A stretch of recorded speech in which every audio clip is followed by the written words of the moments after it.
My daughter stood before 180 guests at her own wedding. Champagne flutes raised, crystal chandeliers casting golden halos over silk dresses and tailored tuxedos, and turned her mother's death into a punchline. Caroline, radiant in a Vera Wang gown, worth more than my annual salary for the last decade, didn't scream, didn't cry, didn't even raise her voice. She smiled. That was the worst part. She smiled as she said, "My father tried his best, but he never amounted to anything." The words didn't echo. They slithered, like poison through a silver spoon.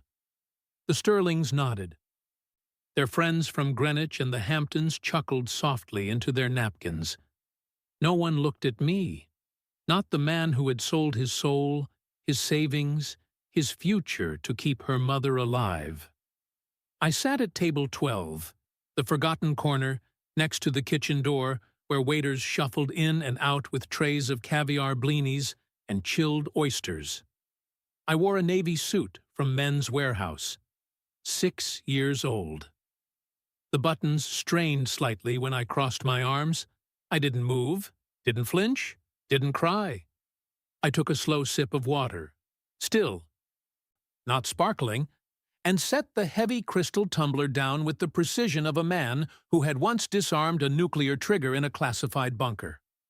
Because Caroline had no idea, not a single clue, that the Chase account linked to the debit card in my wallet held $33,187,432, that the Wells Fargo portfolio beneath it was worth another $41 million, that the mansion she thought belonged to her future in-laws, mine, bought in 2009 for $2 million during their bankruptcy, rented to them for $1 per year, a kindness, a mercy, a quiet act of charity she would later weaponize. She didn't know I'd paid her $247,000 in anonymous checks over 8 years, student loans, rent, credit card balances, car payments, all sent from shell accounts with no return address. She didn't know I drove the same 2012 Honda Civic because I wanted her to believe I was broke, that I shopped at Target because I wanted her to think I had no choice, that every time she cried about her working-class roots, I sat alone in my 900-square-foot condo and replayed the last voice memo Margaret left me. 3 days before she died, morphine in her veins, voice trembling but clear. She's become cruel, Matt. Not just selfish, cruel. Last week, when the nurse helped me to the bathroom, Caroline asked when I was finally going to die so you could get back to normal life. I kept that recording, charged the phone. Every single day for 8 years, waiting, not for revenge, for justice, for Margaret's last wish. If she ever uses my death to hurt you, show her the truth. Tonight, she did. She stood at that podium, bathed in spotlight, and turned her mother's suffering into a social media caption. Rising above your circumstances. She didn't just humiliate me. She desecrated a woman who loved her more than oxygen. And when she said, "Thank you, Reginald, for showing me what real class looks like," I didn't feel rage. I felt sorrow. A deep, hollow ache. The kind that comes when you realize the child you raised doesn't know what love is. I didn't stand up immediately. I let the applause die. Let her taste the victory. Let her believe she'd won. Then, slowly, I reached into my jacket. Not for a gun. Not for a knife. For a rose gold iPhone 7 Plus. The same one Margaret used to record her final thoughts. I unplugged it from the charger I'd plugged into the bar's outlet. The battery was at 100. I'd kept it that way since the day she died. I walked past the dessert table, past the champagne fountain, past the groomsman, who was now live-streaming to TikTok. I found a quiet corner behind the coat check, where the only light came from a flickering exit sign. I pressed play. And Margaret's voice, thin, cracked, but fiercely alive, filled the silence. She told me she was embarrassed to bring friends around because of how pathetic you'd become. She said she wished she'd been born into a different family. A successful family. I closed my eyes, listened to the sound of my wife's dying breaths, her last act of love, a warning. I returned to the reception hall. No one noticed me walk back to table 12. I opened my phone, checked the balance, 33,187, 432, took a screenshot, opened my email, forwarded a message from my estate attorney. Will revised, effective immediately upon verbal confirmation. Created a new photo album, 23 images, bank statements, Pentagon contractor ID, deed to 247 Meadowbrook Lane, payment logs, military medal photos, time-stamped audio file. Then I stood. The DJ called for the father of the bride. Caroline, smug, glowing, whispered to Reginald, "He's probably too shy to speak." I walked to the podium. The room fell silent. Not because of awe, because of dread. I connected Margaret's phone to the sound system, pressed play. Her voice, clear as a bell, echoed through the ballroom. "She's become cruel, Matt. Not just selfish. Cruel." Gasps. Whispers. A woman at table 6 dropped her fork. Reginald's face went white. Whitman Sterling's knuckles turned blue around his wine glass. Caroline didn't scream. She froze, like a deer in headlights. I didn't need to say a word. The recording played through, every damning line, every lie exposed. When it ended, I held up my phone, showed the screen. My current checking balance, 33,187, 432. The silence was absolute. Then I held up the deed. "This house? Yours? No. Mine. I bought it when your family collapsed. You've been renting it from me for a year." Whitman opened his mouth, closed it. Patricia Sterling began to cry. I showed the spreadsheet. 87,000 in student loans paid, 43,000 in credit cards, 91,000 in rent, 26,000 for your BMW. Total 247,000. Every dollar. Anonymous. Every month. For 8 years. I looked at Caroline. "Your mother didn't die ashamed of me. She died afraid of you." I pulled out the will. "My old will left you 74 million. My new will leaves you 1. The rest goes to the American Cancer Society. In Margaret's name." The room erupted. Some applauded. Some wept. Some filmed. Caroline stood, trembling, mascara running like ink down her cheeks. "You can't do this," she whispered. "I'm your daughter." I turned to leave. "Yes. Caroline, we are done." I walked out. The valet brought my Civic. I tipped him 20 and drove home. But I was wrong. I thought it was over. It had only just begun. I didn't answer the phone. Not right away. The screen glowed in the dark. Caroline. Just her name. No emoji. No dad. No, I'm sorry. Just her name. Like a ghost knocking on the door of a house I'd stopped living in years ago. I stared at it for 47 seconds, long enough to remember how she used to scream, "Dad," when she was 6, running barefoot down the hallway after a nightmare. Now, she was calling me like a stranger who'd just lost a lawsuit. I let it ring. Let it go to voicemail.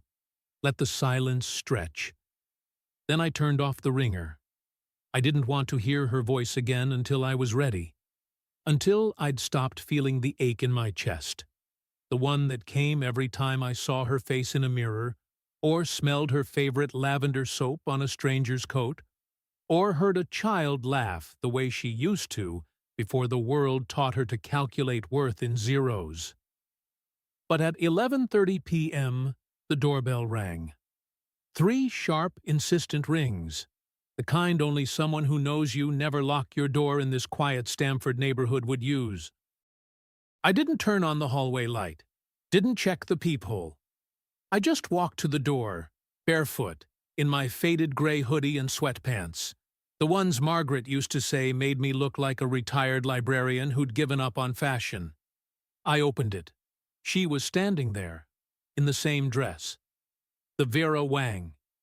Crumpled now, the silk stained with tears and champagne, and the sweat of a woman who'd spent the last 2 hours running from the wreckage of her own making. Her hair, once pinned into an elegant updo with pearl clips, hung in wet, tangled strands over one shoulder.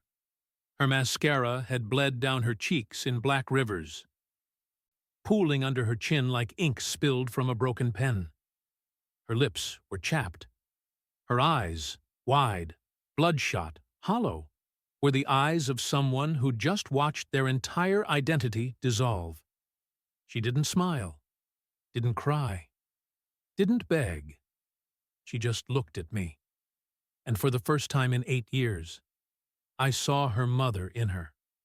Not the mother who taught her to share her snacks. Not the mother who kissed her forehead before bed. Not the mother who whispered, "You're smart, baby. You're going to change the world." I saw the woman who'd sat in hospice, gripping my hand, voice trembling, saying, "She's become cruel, Matt. Not just selfish.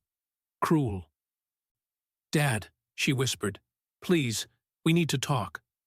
I didn't step aside, didn't invite her in, didn't offer coffee, didn't ask how the reception ended. I just waited. "I didn't know," she said. Her voice cracked, not with emotion, but with exhaustion.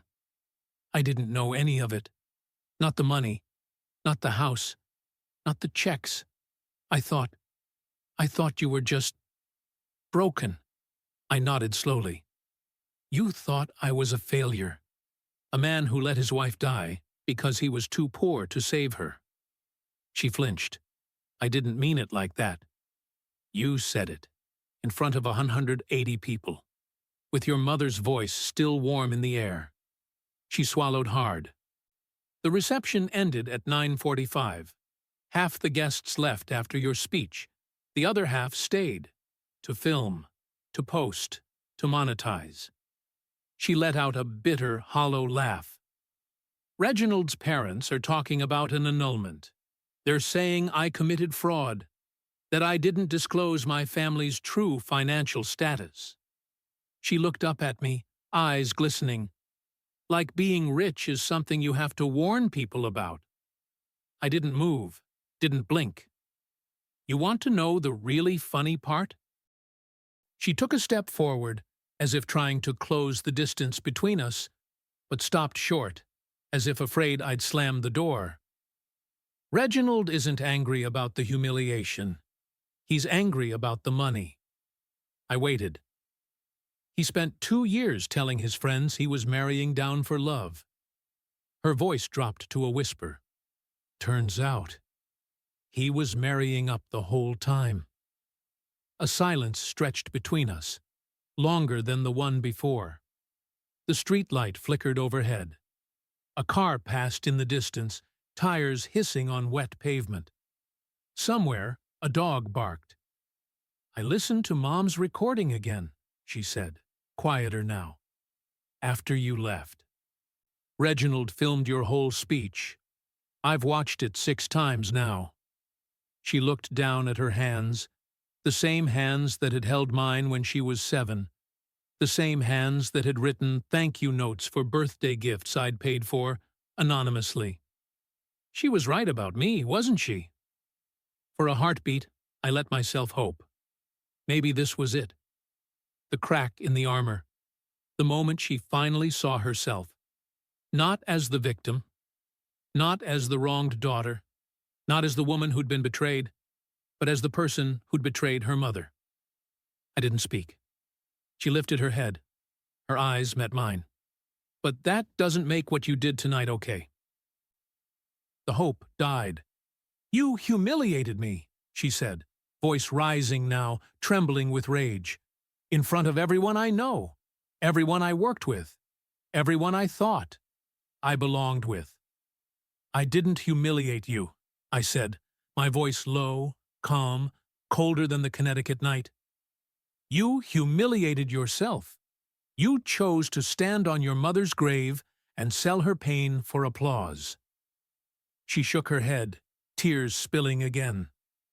You destroyed my marriage before it even started. You made me look like a fool. You made yourself look like a fool. I stepped forward, just one step, close enough that she could see the fine lines around my eyes, the gray in my beard, the quiet exhaustion of a man who'd spent 8 years loving someone who didn't know how to love back. You made yourself look like a fool, Caroline, I repeated, because you thought your worth was tied to a house you didn't own, a name you didn't earn, and a husband who didn't love you. He loved your access. She opened her mouth to reply, but nothing came out. I didn't ask for your help, she finally whispered. No, I said. You didn't, but you cashed the checks. Every single one. I watched her face change, the anger flickering, then faltering, then crumbling under the weight of truth. Do you have any idea what this is going to do to my career? She pleaded. To my social life? By tomorrow morning, everyone in Greenwich is going to know that Caroline Thompson's father owns the Sterling estate.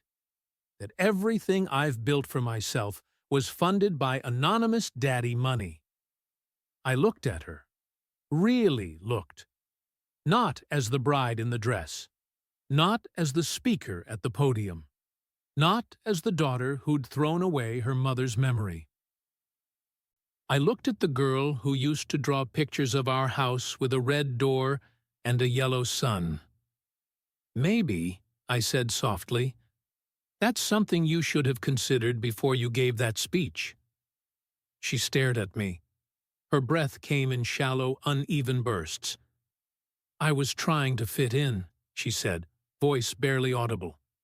I was trying to show them I belonged. I closed my eyes for a second. By throwing your mother's memory under the bus. She froze. The words hit her like a physical blow. Her shoulders slumped. The fight drained out of her. She didn't cry. She didn't scream. She just stood there. Small, broken, utterly alone.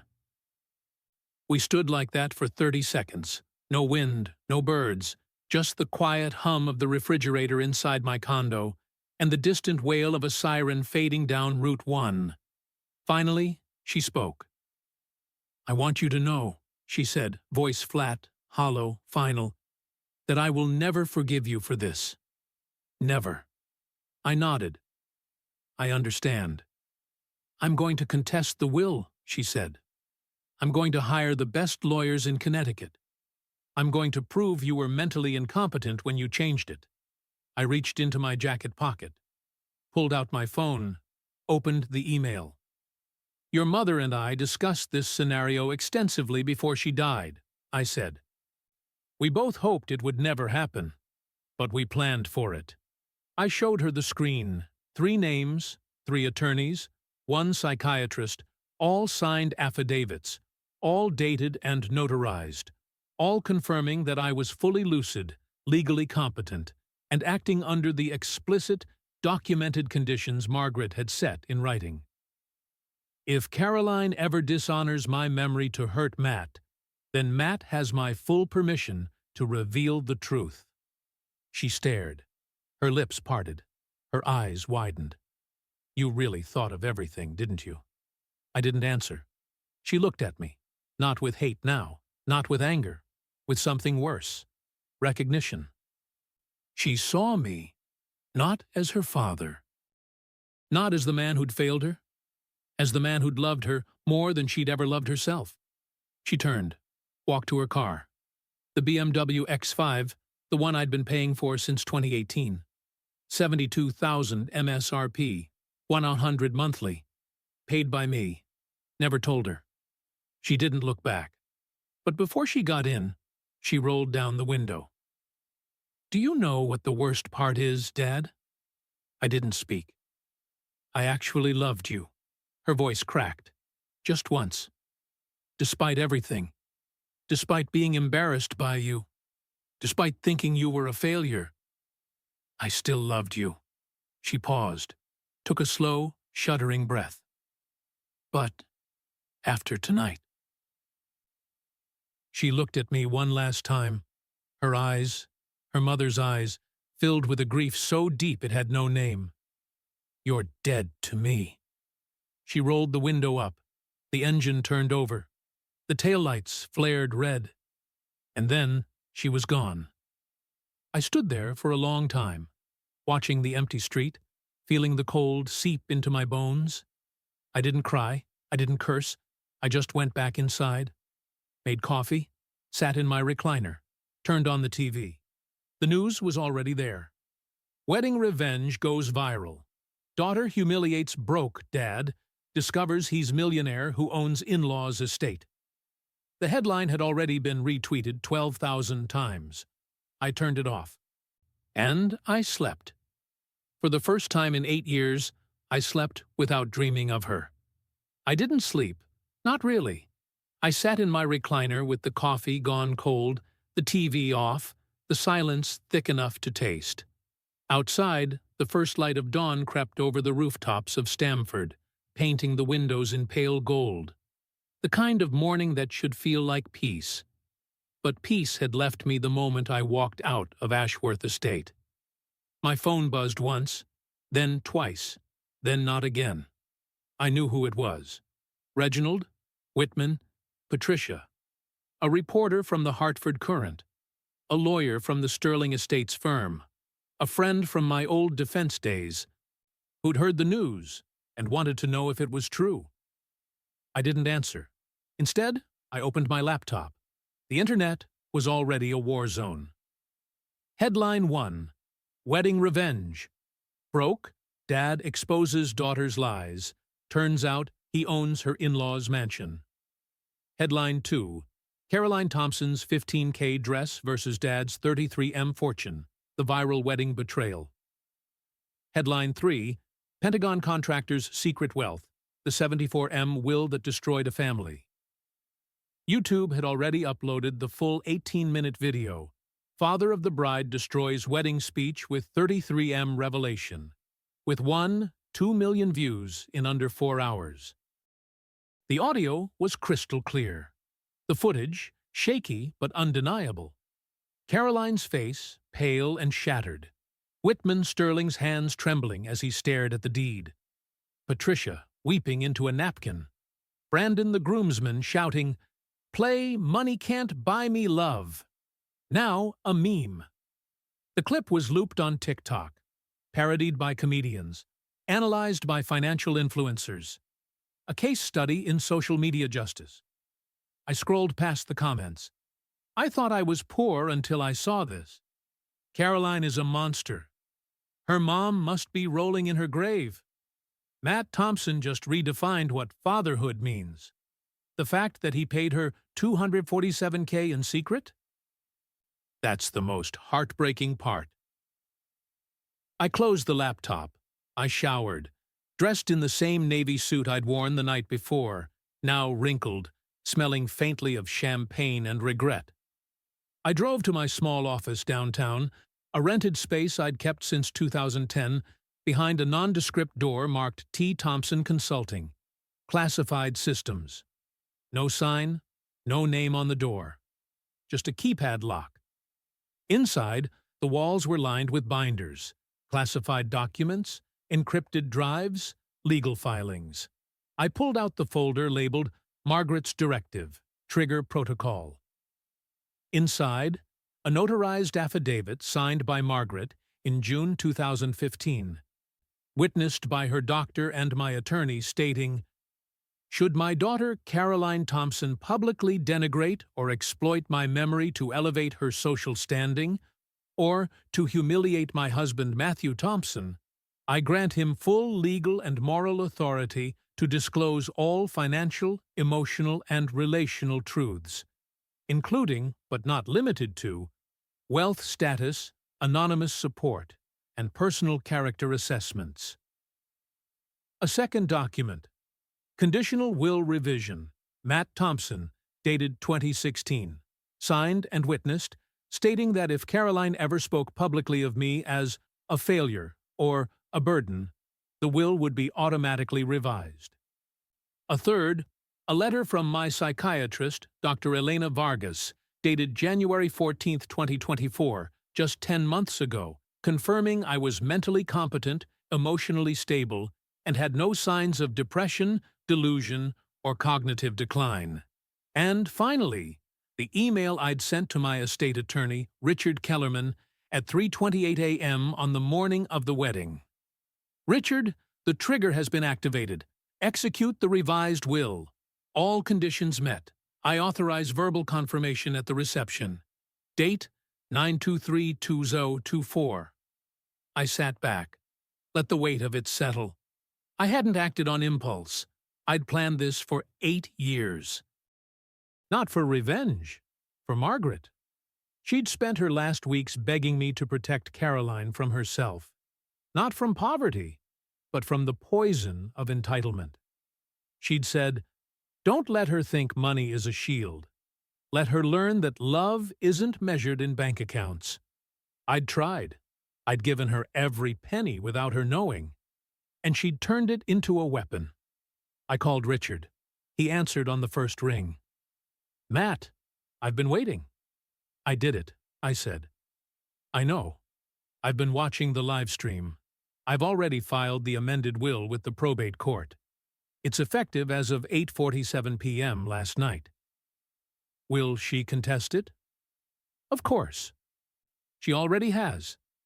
Her lawyer called me at 4 a.m. He's demanding access to your medical records, your mental health history, your financial statements from 2014 to 2024. I smiled, a dry, tired thing. "Tell him I've already sent everything, encrypted, time-stamped, and notarized, including the audio file, and the deed, and the spreadsheet, and Margaret's affidavit." There was silence on the line. Then, "Matt, you didn't just destroy a wedding." "I honored a promise." "I know. And you just became the most dangerous man in Connecticut." I hung up. I drove to the hospital. Not to visit, to see Dr. Vargas. She was still on shift. I found her in the break room, sipping black coffee, looking exhausted. "Matt," she said, surprised.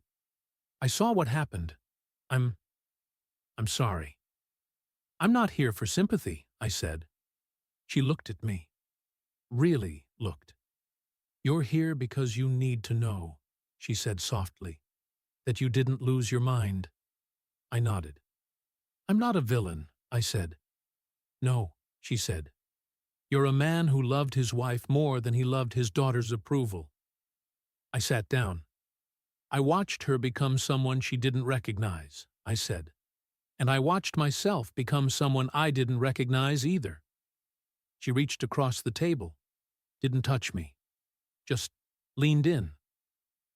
"Margaret didn't want you to punish her," she said. "She wanted you to save her." "I know. Then you did." I left without saying goodbye. I went home. I didn't eat. I didn't shower. I just sat. At 2:17 p.m., my doorbell rang. It was Patricia Sterling. She stood on my stoop, dressed in a simple gray dress, no jewelry, no makeup. Her eyes were red. Her hands trembled. She held a single envelope. "I came alone," she said. "No reporters, no lawyers, just me." I let her in. She didn't sit. Just stood in my small living room, staring at the framed photo of Margaret and Caroline on the mantel, taken at her 6th birthday, her hair in pigtails, holding a lopsided cake, both of them laughing. Patricia cleared her throat. "I want to apologize," she said. "Not for what happened at the wedding. Not for what my husband said. Not for what Reginald did. I apologize for us, for the way we looked at you, for the way we made Caroline feel like she had to rise above you. We thought wealth was a measure of worth. We were wrong." She placed the envelope on the table. "This is a check," she said. $250,000 from my personal account. Not from the estate, not from Whitman, not from Reginald, mine." I didn't touch it. "I don't want your money," I said. "I know," she whispered, But I need you to take it. Not for you. For her. I looked at her. For Caroline? She nodded. Tears fell. She asked me, last night, if I'd ever loved her. Not as a daughter of privilege, not as a future Sterling, but as a person. She swallowed hard. I told her. I didn't know how. Not until tonight. She looked at the photo again. We were all so busy being proud of who we were. We forgot to teach her how to be good. She turned to leave. I don't expect you to forgive us, she said, but I hope, one day, you'll let her know I tried. She left. I didn't open the envelope. I kept it on the table. For 3 days, I didn't speak to anyone. I didn't answer the phone. I didn't turn on the news. I just sat. On the 4th day, I went to the bank. I met with my financial advisor, Daniel Reyes. He didn't say a word when I walked in, just slid a stack of documents across the table. Final signatures, he said. The will is now legally binding. The Cancer Society has accepted the donation. The Margaret Thompson Memorial Research Wing is officially registered. They're naming the main lab after her. I signed. One by one. My hand didn't shake. Daniel looked up. You're sure about this? No heirs? No trust? No provision for Caroline? I looked out the window. The only thing she needs now, I said, is to learn how to live without it. He nodded. Your last check for $100,000 will be deposited in your account tomorrow. That's all you're keeping. I stood. Thank you, Daniel. He hesitated. Matt, you're not just giving away money. I'm giving away a legacy. He didn't reply. I walked out. I didn't look back. I drove to the cemetery. Margaret's headstone was simple. Marble. Just her name. Dates. And one line, in her handwriting, Love is the only currency that lasts. I sat on the bench beside her. The wind rustled the leaves. I didn't cry. I didn't speak. I just listened. And for the first time in 8 years, I felt her near. Not in anger, not in grief. In peace. I pulled out my phone. Opened the voice recorder. Pressed record. This is Matt Thompson, I said. September 27th, 2024. 1 week after the wedding. I've given away $73.9 million. I've lost my daughter. I've broken a family. I've honored a promise. I paused. Margaret, I did it the way you asked. I closed my eyes. And I think you'd be proud. I turned off the recorder. And I left. The silence in the parking lot wasn't just absence of sound. It was the sound of something dying. Caroline's BMW vanished into the dark, leaving me standing under the flickering sodium lamp of my condo complex, the cold Connecticut air biting through my thin hoodie. I didn't go inside right away. I stood there for 20 minutes, staring at the spot where her car had been, listening to the echo of her last words. You're dead to me, just like Mom. I didn't cry. I didn't rage. I just felt hollow. The next morning, I didn't turn on the news. I didn't check my phone. I made coffee, sat in my recliner, watched the sunrise paint the window in pale peach and gold, the same color as the light that used to spill across Margaret's face when she woke up early to make pancakes on Sundays. At 10:17 a.m., my doorbell rang. No one knocked. No one called out. Just the sharp, metallic ding-dong, the kind only a delivery person makes when they're in a hurry. I opened the door. A plain white envelope, no stamp, no return address, slipped through the slot. Inside, a single sheet of heavy cream-colored paper. The kind you buy at stationery shops for funerals and wills. No signature. No header. Just handwriting. Elegant. Trembling. Unmistakable. Matt, I don't know if you'll read this. I don't know if you'll ever want to. But I had to write it. Because I've spent my life pretending that class was something you inherited, not something you build. And tonight, I watched my daughter destroy everything we ever stood for to climb a ladder built on lies. I watched her trade her mother's memory for a place at a table where no one ever loved her, only the name on her marriage license. I'm not asking for forgiveness. I'm not asking for anything. I just need you to know. I saw the truth. I saw the love you gave her, even when she turned away. I saw the checks you paid without her knowing. I saw the way you kept her iPhone charged for 8 years, like it was a sacred relic. I saw the pain in your eyes when she laughed at your limited genes. I thought I was protecting my family by letting them believe we were the ones who had earned everything. But we didn't earn it. We inherited privilege. And we taught Caroline that privilege was a birthright, not a responsibility. I'm writing this from my bedroom. Whitman hasn't spoken to me since last night. Reginald's lawyers have already filed a motion to annul. Caroline won't answer my calls. She's in her apartment in Manhattan, surrounded by strangers who are now filming her every move. She thinks she's alone. She doesn't know that half the people in her building have already Googled her name, that her LinkedIn profile has been flooded with messages from recruiters who want to learn from her resilience. I'm sending you $250,000, not as charity, not as penance, as a final gift, the only thing I still have that's truly mine. I've transferred it to a trust account under your name. Use it for anything. Or don't. I don't care. But if you ever find her again, and I hope you don't, tell her this. I'm sorry I didn't teach you how to be kind before I taught you how to be rich. With what little dignity I have left, Patricia Sterling, I held the letter for a long time. Then I folded it slowly, placed it on the coffee table, next to Margaret's rose gold iPhone. I didn't cry, not then, but I cried that night. 2 days later, the New York Times published an article titled, "The 74 Million Wedding: How a Daughter's Speech Unraveled a Dynasty and Revealed a Secret Fortune." It was devastating, not because of the money, but because of the details. They quoted Reginald's former colleagues. He told us he married for love. We all thought he was noble. Turns out, he married for access. They published screenshots of Caroline's old Instagram posts, the ones where she tagged the Sterling estate, captioned, "Dreams do come true. Sterling legacy new beginnings," alongside photos of her in the same dress, now captioned, "Who knew my dad was the real estate mogul?"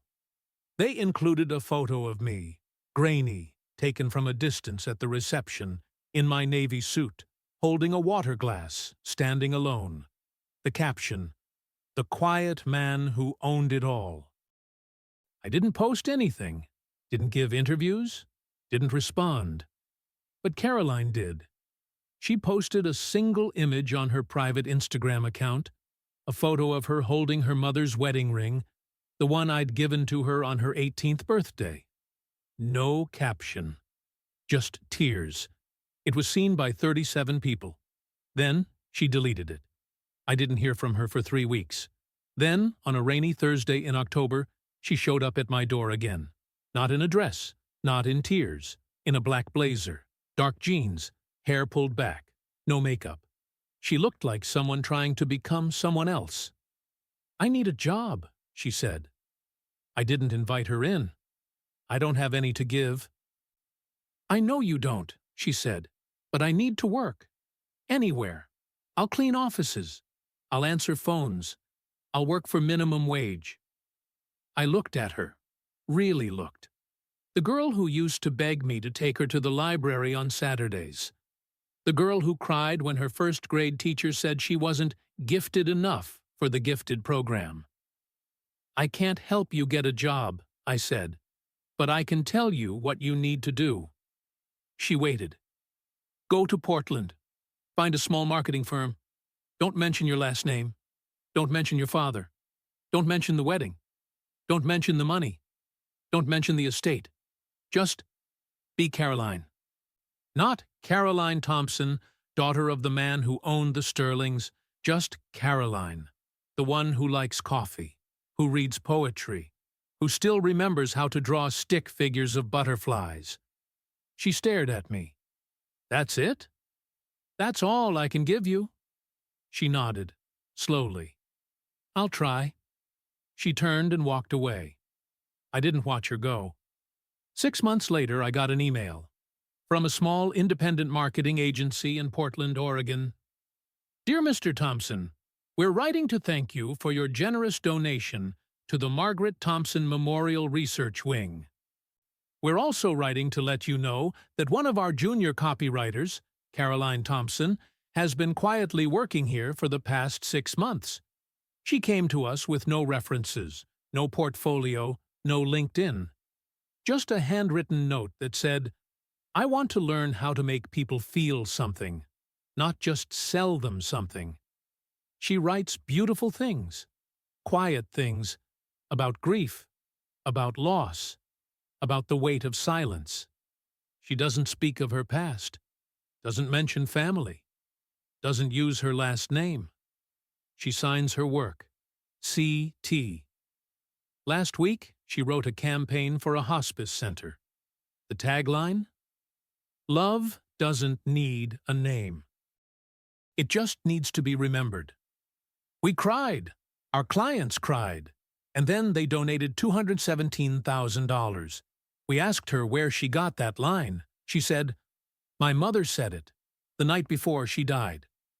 We didn't press further, but I think you should know. She's good, really good, and she's still trying. I printed the email, taped it to the fridge, next to a photo of Margaret and Caroline taken on her 5th birthday, her face smeared with chocolate cake, Margaret laughing, both of them covered in frosting. I didn't call her. I didn't write back. I just sat there. And for the first time in months, I didn't feel the ache. I felt something else. Not forgiveness, not peace, but the quiet understanding that some people don't need to be saved. They just need to be allowed to find themselves. 2 weeks after that, I received another letter, this one from a lawyer. Dear Mr. Thompson, this is to inform you that Caroline Thompson has formally withdrawn her petition to contest your will. Her attorney has filed a motion to dismiss, citing lack of standing and absence of credible grounds. She has also severed all legal ties to the Sterling family, including any claim to the Greenwich estate. She has not contacted you since her departure from Connecticut. She is now legally and financially independent. No assets, no debts, no connections. Just a studio apartment in Portland, a job at a non-profit marketing firm, and a cat named Margaret. She asked me to tell you. She doesn't hate you anymore.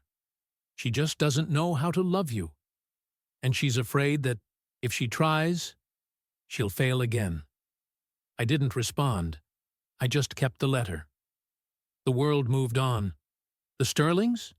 Whitman sold his remaining assets, a yacht, a private jet, a collection of rare first editions, and moved to a gated community in Florida. Patricia vanished. No one knows where. Reginald? He took a job in Singapore. No one's heard from him since. Caroline? She's still there, in Portland, working, writing, quiet, no social media, no interviews, no photos, just her. And sometimes, late at night, I go to the website of the Margaret Thompson Memorial Research Wing. I scroll through their donor list. There's no name, but there's a photo. A woman in a hoodie sitting on a bench outside a hospice center holding a mug of coffee. Her back is turned. But the cat curled beside her? It's a calico with one white paw, just like the one Margaret had. I don't know if it's her, but I like to think it is. And when I see it, I smile. Not because I'm proud, not because I won, but because somewhere, in a city far from Connecticut, a woman who once used her mother's death to climb a ladder is finally learning how to walk without it. 6 months after the wedding, the legal storm had passed like a hurricane, leaving behind only the skeleton of a house. Caroline's motion to contest the will was formally dismissed by the probate court. Her attorney withdrew, citing lack of standing and absence of credible evidence of undue influence. The court noted the decedent's prior written directive, corroborated by medical and psychological testimony, constitutes a legally valid trigger mechanism. The testator acted with full mental capacity and moral clarity. No appeal was filed. Reginald's annulment was granted. He left for Singapore. No one heard from him again. His LinkedIn profile now reads, "Former hedge fund analyst, now pursuing mindfulness in Bali."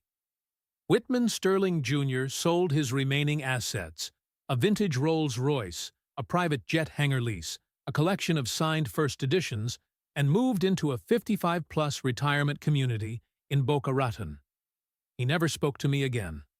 But I got a postcard once. No return address. Just a photo of a palm tree and 3 words. I was wrong. Patricia Sterling never sent another letter. But every Christmas, a single white orchid appeared on my doorstep. No card, no note, just the flower. Fresh, fragrant, perfect. I kept them in a vase, one by one, for a year. Then I stopped counting. And Caroline? She vanished. No social media, no interviews, no press. Just a quiet obituary in the Portland Tribune. Not for her, but for a small nonprofit called the Quiet Room Project, which offered free grief counseling for children who lost parents to cancer. The founder? CT, no last name, no photo. Just a quote on their website. Grief doesn't need a spotlight. It just needs to be held. I didn't reach out. I didn't need to. I knew. I didn't go to the hospital again. Not for visits. Not for memories. But I went to the research wing. On a quiet Tuesday in April, I drove to Boston. The Margaret Thompson Memorial Research Wing was housed in the new Cancer Innovation Center, a glass and steel building that shimmered like a promise under the spring sun. I didn't tell anyone I was coming. Didn't call. Didn't RSVP. I just walked in. The lobby was warm. Light poured through floor-to-ceiling windows. A mural covered one wall, 1,000 hand-painted butterflies, each one different, each one labeled with a name: Elena, 7, Daniel, 12, Maria, 44. And in the center, one butterfly, larger than the rest, painted in soft rose gold: Margaret Thompson. I stood there for a long time. A nurse in scrubs noticed me. She smiled gently. "You're Matt, aren't you?" I nodded. "She used to talk about you," she said, "in her last weeks. Said you were the quietest man she ever met. But the bravest." I didn't answer. She led me down a corridor, past labs with glowing screens and scientists in white coats, past a reading room filled with children's books donated by families who'd lost someone. We stopped at a door. "Dr. Aris Thorne," she said. "He led the trial that saved your wife's life, the one you funded anonymously. He's been waiting to meet you." I stepped inside. Dr. Thorne was in his 50s, salt and pepper hair, eyes tired but kind. He stood, extended his hand. "I'm not here to thank you," I said. "I know," he replied, "but I needed to tell you something." He sat down, motioned for me to do the same. We ran a genomic analysis on Margaret's tumor. It was rare, aggressive. The immunotherapy you funded? It wasn't just experimental. It was the only thing that could have worked. The drug? It was developed from a prototype you helped fund in 2007, a DARPA project you never told anyone about. You didn't just pay for her treatment, Matt. You paid for the cure that would eventually save hundreds. I looked at him. "She never knew," I said. "No," he said, "but you did, and you paid anyway." I didn't cry, but something inside me cracked, not in pain, but in release. He handed me a folder. Her last request, he said, before she died. She asked us, if you ever came, to give you this. Inside, a single page, a handwritten note in Margaret's looping cursive. Matt, I know you didn't do this for me. You did it because you loved her, the girl who laughed too loud, drew butterflies on her homework, and thought you were the bravest man in the world. Don't let her become a footnote in your grief. Let her become a reason. I folded the note, put it in my pocket. I didn't say goodbye. I walked out. The nurse was waiting. Do you want to see the lab? She asked. I nodded. We went down to the basement. Room 314. A single door. No name on it, just a small plaque. The Margaret Thompson Lab for Quiet Courage, where breakthroughs begin in silence. Inside, a long table. 3 scientists in lab coats, a microscope, a screen showing a live feed of a tumor cell under treatment. One of the scientists turned. She was young, early 30s, dark hair, eyes that reminded me of Margaret's. I'm Dr. Lila Chen, she said. I run the trials here. I nodded. I'm Matt Thompson. She smiled, not a polite smile, a real one. My mother died of ovarian cancer when I was 12. I became a scientist because of her. And because of you. I looked at her. Me? She pointed to the screen. This drug, the one we're using, it's derived from the same prototype you funded in 2007. The one you never told anyone about. The one you paid for, even though you were told it wouldn't work. She paused. My mother's name was Margaret. I stared. She reached into her pocket, took out a small photo. A little girl, 6 years old, holding a lopsided drawing of a butterfly. And beside her, a woman with tired eyes and a warm smile. Margaret. My Margaret. Her last words to me, Lila said, voice soft, were, if I die, make sure someone else gets to live because of me. She kept your name on a sticky note on her fridge for 10 years. The quiet man who paid for the cure. She didn't know who you were, but she knew you saved her. I didn't speak. I just looked at the photo, at the little girl, at the woman who had no idea she was holding the hand of the man who'd paid for her daughter's future.